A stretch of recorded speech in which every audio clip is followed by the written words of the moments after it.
Hello everybody, hope you're having a wonderful day today. My name is Steve. Thank you so much for stopping by my channel. Today I'm going to be reacting to the city of Liverpool, specifically a video titled Scouse, Not English, Why is Liverpool Different from the Rest of England? As I'm sure you can imagine from an outsider perspective, this title definitely grabbed my attention. I'm really curious what makes Liverpool so different from the rest of England, and what exactly does Scouse mean?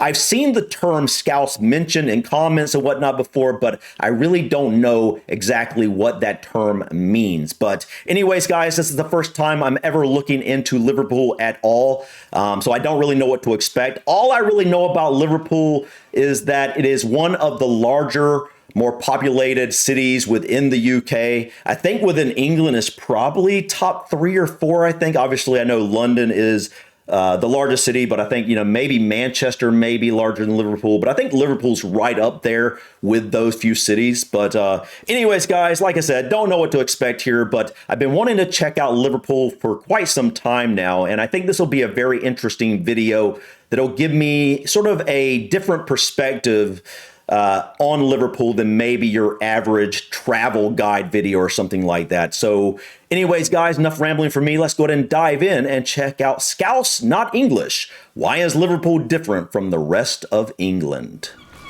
Say this city's name almost anywhere in the world and people will recognize it. That's true. I've always known the name Liverpool, even though I don't know why. Where does that come from? Its rich history or the music that was born here. Because as British cities go, few are more iconic than Liverpool. Oh, dude, I like that building right there. People here has really, I don't know what that was. Taken me back. From the welcoming nature of the people here to their unique accents. Looks like a cool city. Feels different. Some Scousers, as people from Liverpool are called, think of it a bit like a city-state, separate from the rest of the country. And many don't identify with England at all, displaying banners like Scouse, Not English. Wow. Liverpool fans have even been known to boo the British national anthem at football games.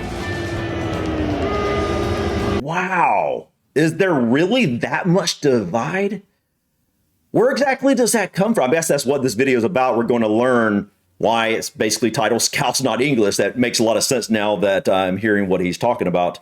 But that's interesting. I'm really curious what's going on with this divide and just why people in Liverpool see themselves as separate outside of England. Obviously, probably not everybody, but it sounds like a large amount of people in Liverpool, or Scousers, I think that's what, Scousers, I believe is what he said they were called, see themselves as separate from England and kind of have their own unique city-state. I'm really curious about the history behind that. So what's this divide all about, and why has Liverpool ended up so different from the rest of the country? We were here to find out. We'd made it through the south of the UK and had cycled around almost the entire coast of Wales. Oh, I was wondering where they were coming from. Heading back into England to the banks of the Mersey River and the city that sits on it. Man, that's beautiful. Liverpool.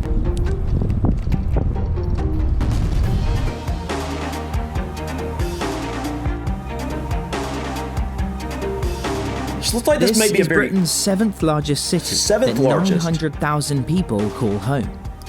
So this looks like a very artistic city. It seems like the type of place you would go and see a lot of street performers and stuff like that. A lot of probably murals on the walls and things. Looks really nice so far. It boasts one of the most widely supported football clubs on the planet and was the European Capital of Culture in 2008 alongside Stavanger. Oh yeah, that's a video I did watch. I watched the Liverpool fans singing "You'll Never Walk Alone." It was a great performance. I love those football songs where the fans in the stands sing these really cool songs. That was a really good video too. It's also the home of the Beatles, one of the most famous rock bands of all time. Everybody knows the Beatles. But the chances are you know all this. Because I didn't know that. Classic tourist tropes. They're what Liverpool is marketed on. What do locals think makes Liverpool Liverpool? when our backs are against the wall, everybody is there to help you.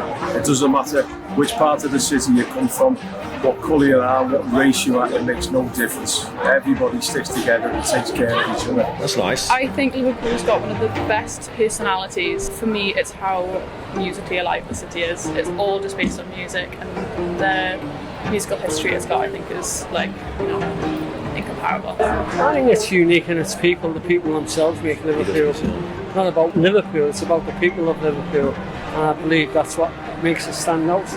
I think we're unique, I think we're friendly. I'd say like the football as well, that's a massive part of it. The football, yeah, definitely. Everyone's either Everton or Liverpool, aren't they? Yeah, absolutely. Yeah. Go to any part of Liverpool and you'll always be welcomed. If you're in any type of need, they'd always help you. So I take it the main sport in Liverpool that everybody loves is football, right? What we would call soccer. That's basically the vibe I'm getting at. You have two teams, Everton and Liverpool. Where exactly is Everton at? Is that like a suburb of Liverpool or something like that? I'm guessing it's got to be. I'm guessing you guys probably would be supporting one of a couple of local teams. So far, the people seem very friendly. And I noticed, especially with that first guy, I don't know if he's originally from Liverpool. I believe, didn't he say earlier on this video that they had a unique accent or something like that? Or did I read that somewhere? I think he said that. But he kind of had an accent that almost sounded like a mixture of what I picture an English accent and a Scottish accent sounding like or something. I don't know. It's a very unique accent. I definitely believe you guys have a unique accent in Liverpool, at least so far. It seems like it.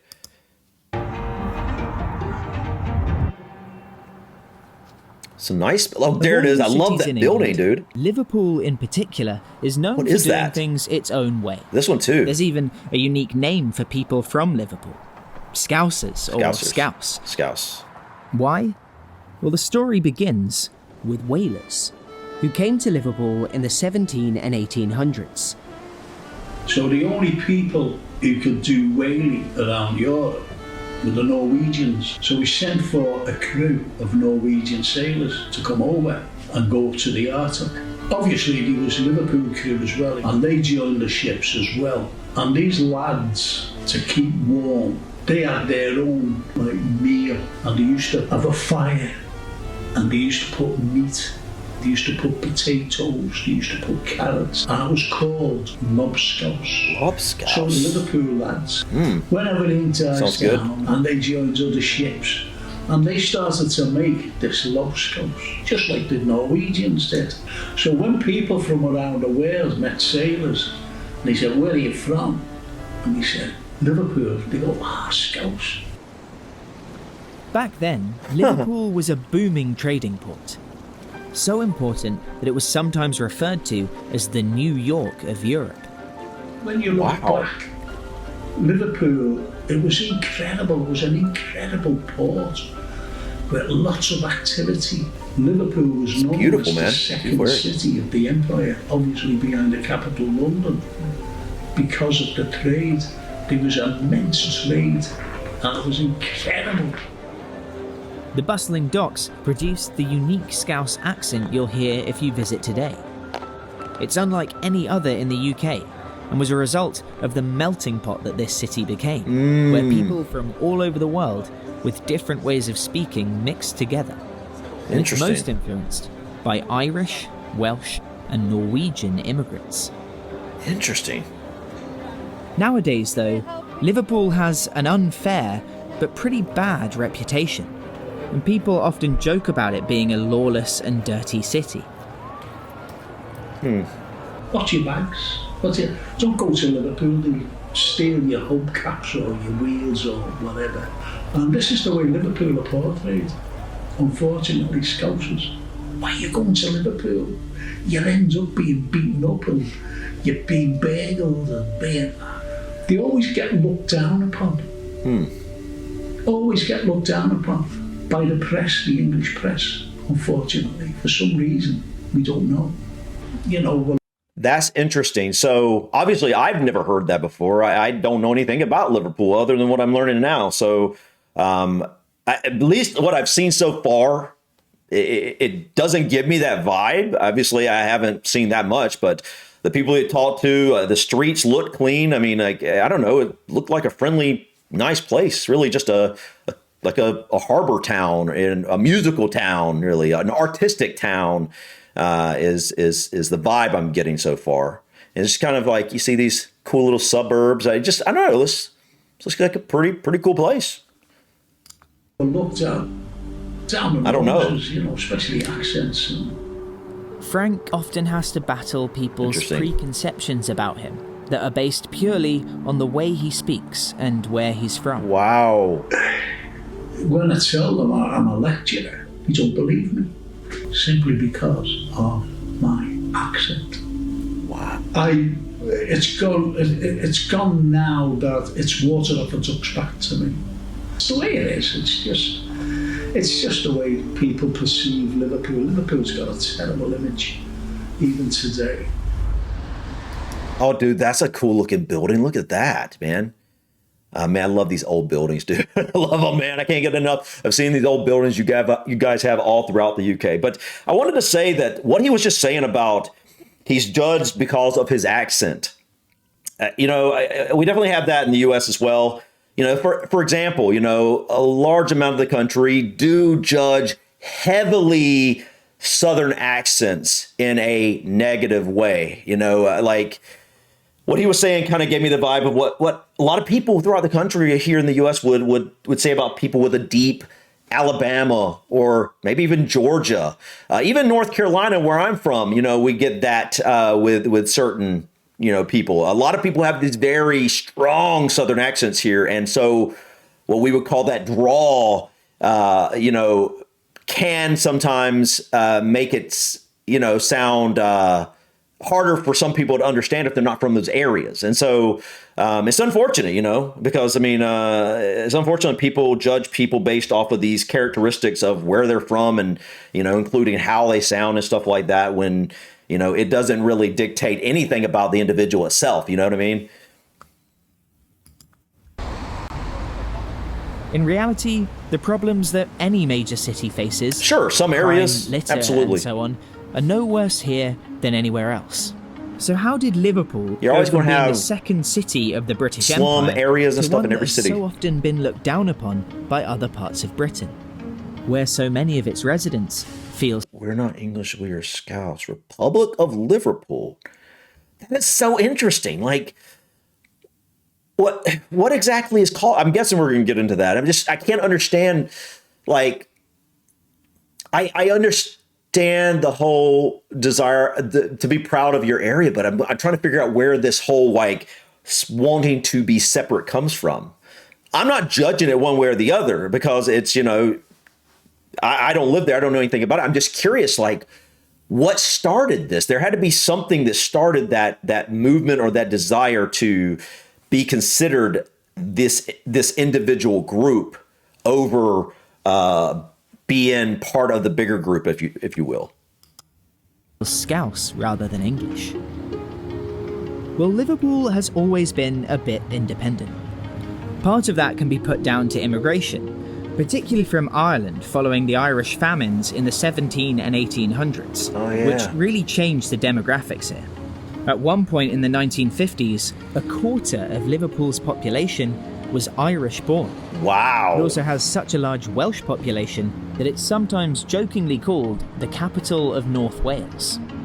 Wow, All man. these people from different places, some with less than stellar opinions of the rest of England because of tension between the English and Irish and Welsh, gave the city a distinct sense of self. Is there that much tension, really? I mean, I know there has been in the past in different times, but I haven't really seen that much in like my comments and whatnot. I just haven't seen it personally. So it's kind of surprising to hear that. But it was the 1900s that really drove a wedge between Liverpool and the I love rest this. of England. Oh, I love the look of this And place. It began with a general strike. That's so cool. So in 1911, there was a general strike here. They wanted decent wages. They wanted some sort of parity with other cities. They wanted to live a life rather than struggle. And that was a massive struggle. that they had and a massive struggle against the government, because the government at the time sent up 50,000 armed troops. They sent for 6,000 police from Birmingham and Leeds to take control, because the police here in Liverpool said, we can't fight against our own people. There were 2 dockers shot dead by troops.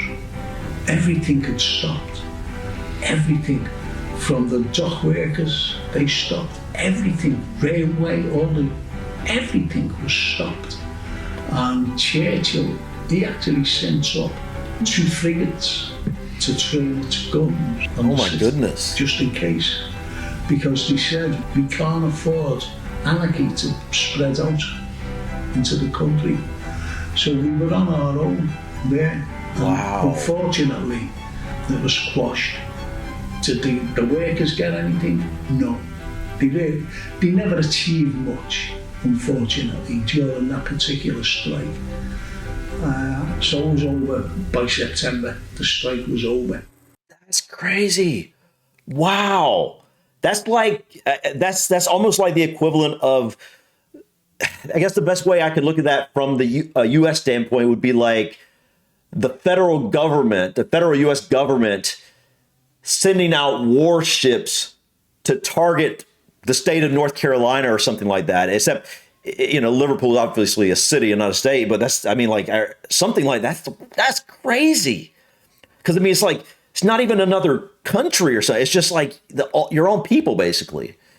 Man, that's crazy, dude. Wow. So I'm guessing that did not go over too well with the people of Liverpool. And so that only helped sharpen the divide a little bit, probably, I'm guessing. Let's jump forward a little closer to the present.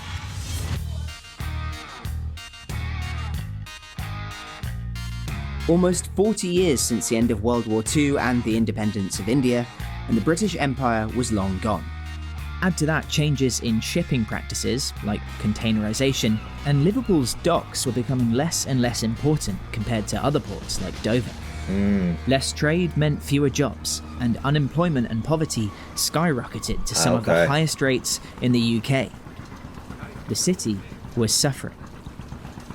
Enter Margaret Thatcher, Prime Minister of Britain through the 80s from 1979 to 1990. Heard of her, I haven't looked into her yet. Is where it gets I need done. to. No, because rather than invest in Liverpool to get it back on its feet, her government planned a strategy of managed decline. What the Conservative government wanted to do, they wanted to manage decline a city, and Liverpool was chosen. Don't invest in it, don't do anything. It's like getting a balloon, blowing it up and just letting it out slowly. And you just see it slowly degenerate. Oh, dude, man, why? Nothing. The Conservative MP, she said, I'd like to build a wall around Liverpool to show future generations how we lived or how they lived. What? And that was shocking. That was shocking. Dude, seriously? Oh, wow, dude. That's, like, I can't imagine that. It's not like you're talking about some other country or something. You're literally talking about your own people. They're just a different city. I know cities in the UK can be almost like their own countries in a way. They're so unique from other cities in a lot of ways, but still, like, people's identities are tied very strongly to their cities in the UK, and people's identities in the US are more tied to the government, to like the country as a whole, not the government, the country as a whole, or their state. Particularly, the state is the main thing, I think. They're proud to be from North Carolina or Indiana or wherever. And I get that vibe from the cities here in the UK, which is an interesting difference that I've noticed. Managed to decline a city. That's wild, man. As strong as Liverpool. Some in the government saw the 1981 Toxteth riots in Liverpool, which were sparked by racism in the Merseyside police force, as an opportunity to start this managed decline, or strategic abandonment. More than 100 white and coloured youths fought a pitched battle against the police. At daylight, the police began a series of charges to break up the gangs massed in front of them. All this unrest and the government's response pushed Liverpool even further from the rest of England. That's crazy, man. But for a lot of people, it was 1989 that was the last straw. The year of the deadliest sporting event in British history. The Hillsborough disaster. Wait, is that in Liverpool or near Liverpool? That's just Sheffield. So I'm not really sure what we're going to see here, but I've heard of that. I've wanted to look into that, but yeah, never have. At the semi-final of the FA Cup between Liverpool and Nottingham Forest in Sheffield, Yorkshire, police mismanagement of a crowd of Liverpool fans caused a crush. It took the lives of 97 people and injured another 766. Wow. It was the police force's fault, but they covered up their failings, feeding false stories to the press, blaming hooliganism and drunkenness of the fans themselves for the disaster. And then there was the Hillsborough disaster, which happened on the 15th of April, 1989. And I was actually there. I'm a survivor of Hillsborough. Very recently, another victim had died. And it used to be 96, now it's 97, because the coroner came out and said that this lad who had recently died has became the 97th unlawful victim. Unlawful. So it was, people are still fighting for justice, unfortunately. Wow, and man. It seemed that everybody, turned their backs on Liverpool. Everybody. I'm talking about the whole of the country. And you had the Sun newspaper who came out with the truth out. It was shocking what they were actually saying about Liverpool fans, and they caused it, and they were drunken yobs, and they were urinating on, the police who were trying to help, and they were also pickpocketing the dead, which was scandalous to say the least. It was scandalous to say these things. And it's shocking to think how people turned their backs, especially against the 97. And there still isn't justice, albeit that they were unlawfully killed. And, people still believe that it was the Liverpool fans, but they've been found not guilty of it. They've been exonerated from what the Sun called the truth. And yet they never really apologised. They should have had a front page, and the Sun newspaper was actually banned here. So now you have a big Liverpool banner saying Scouse, not English, only because of the press and the bad name Liverpool gets. The lies about Hillsborough were built on negative stereotypes about Scouse people and Liverpool. And it worked. The police spent 30 years blaming the victims, and a lot of people believed what they were saying. When the police... Wait, so am I understanding this correctly, that the term Scouse, not English, was originally given to the Scouse people? Like it was given to them by the media, and so now they've turned it around and they actually embrace Scouse, not English. Originally, that was meant to be looked at as something negative, right? Is that what I'm getting? And now it's been embraced as something positive and for the community of Liverpool. Is that correct? Let me know in the comments, guys. Force eventually had to pay out compensation for their lies to bereaved families. Lawyers called it one of the largest and most shameful cover-ups by a police force in history. Of all these events, the Hillsborough disaster and the injustice that followed are the most fresh in Liverpool's collective memory. Wow. It was only in 2016 that an investigation officially placed the blame on the emergency services. So now, over 100 years since Winston Churchill sent gunships up the Mersey River, this city is set apart from the rest of England. And this is what happens when people who feel Scouse, not English, hear the British national anthem. Oh, wow.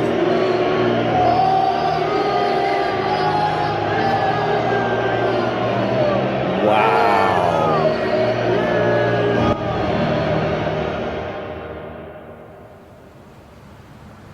Wow. A lot of people wonder why Liverpool has been treated this way over the last century.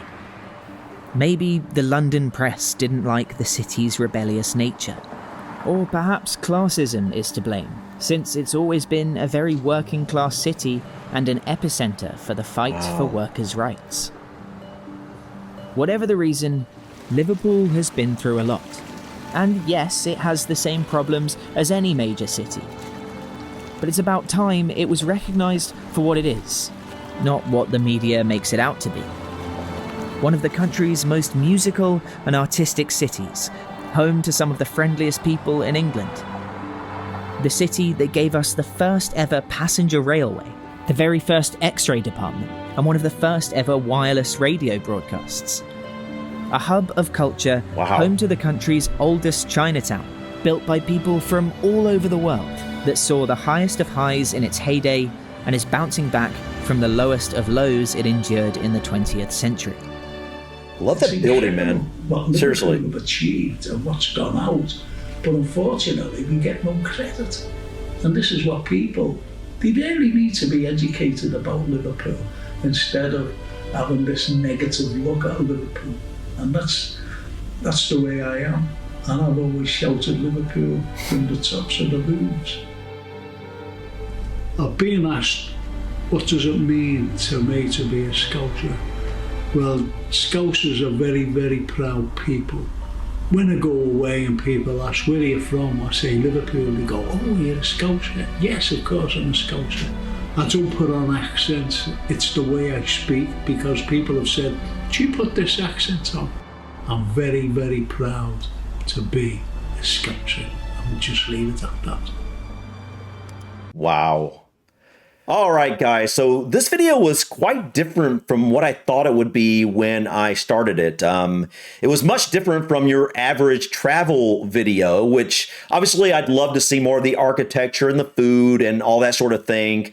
But it was really interesting seeing a city from this perspective, or learning about a city from this perspective, because really what we got to see here was more about the deeper levels of the culture and what makes the people feel the way they feel. And in this case, I can now understand what they mean by Scouse, not English. That seems to be a term that the media actually put on the Scouse people, because they looked at this area. They looked at Liverpool in some sort of negative way for some reason. I don't understand it. I don't understand the concept of looking at groups of people and just completely judging them because of an accent or because they're working class, or, you know, all sorts of different reasons why people judge people. Obviously, it happens here in the US as well. People will judge people for their accents or for the area they live in and all sorts of things like that. But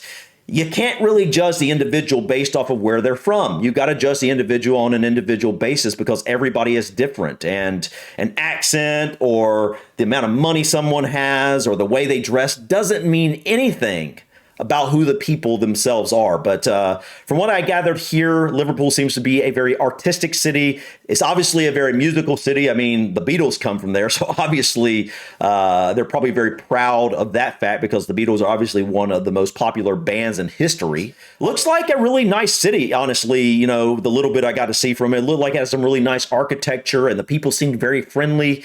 It's a shame that they've had to go through what seems to be quite a few different traumatic events. And so from what I'm gathering here, it seems like Scouse Not English was a term or a phrase that was given to the Scouse people from the media, because they were doing that in a negative connotation, obviously, right? But it seems like the Scouse people have decided to own that and to kind of represent that in a way, and kind of went with that phrase, and now they are now saying Scouse not English because they have this history with the English government. I don't believe it is the people of Liverpool looking at the people of London or Manchester or any other place in England that they're upset with. I think what's happened is, it seems, based off what I've seen here, is that the English government has done some not so honorable things to the city and to the city's people. And so they have an issue with the government in general. That's at least what I'm gathering here. I'd love to hear more about your thoughts on this, guys. Whether you're in Liverpool or whether you're outside of Liverpool, how do you perceive Liverpool? Is this still something that is accurate today? Do the Scouse people truly look at themselves separately from England as a whole, like separate from all the other English people, or do they look at themselves separate from the government itself, and so that's what they mean by separate from English or Scouse not English?